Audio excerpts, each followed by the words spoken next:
अभी आप सुन रहे हैं दीवाना म्यूजिक की शानदार प्रस्तुति।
छठी मैया घाट गे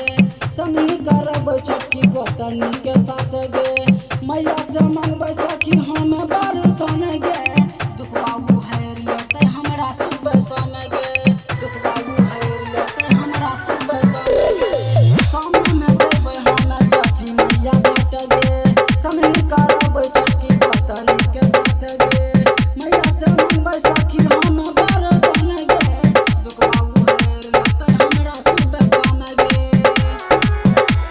भोरे हम देबै माँ के अर्घ चढ़ेबै शाम भोरे हम देबै माँ के अर्घ चढ़ेबै मैया चले बड़का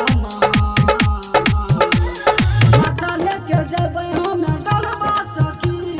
नारियल चढ़ेबै डलबा सखी माता लेके जेबै हम डलबा सखी नारियल चढ़ेबै फूल डलबा सखी।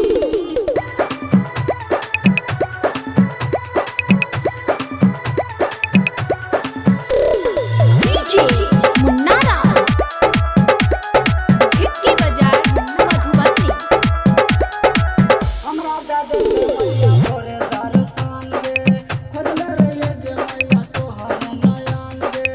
बांधन के दिए मैया तू दर्शन गे अमित अलबे लागे त तोहर भजन गे अमित अलबे लागे त तोहर भजन गे हमरा दादी मैया भोरे दर्शन गे खोजले रहिए गे मैया तोहर नयन गे बांधन के दिए मैया तू दर्शन गे अमित अलबे लागे त तोहर भजन गे शाम भोरे हम जेबो मैया अर्घ चढ़ेबो शाम भोरे मैया जेबो हम अर्घ चढ़ेबो मैया चले बड़का माता लेके जेबै हम डलबा सखी नारियल चढ़ेबै डलबा सखी माता लेके जेबै हम डलबा सखी नारियल चढ़ेबै फल फलवाती। स्टूडियो रिकॉर्डिंग सेठ दीवाना कद्दुआरा।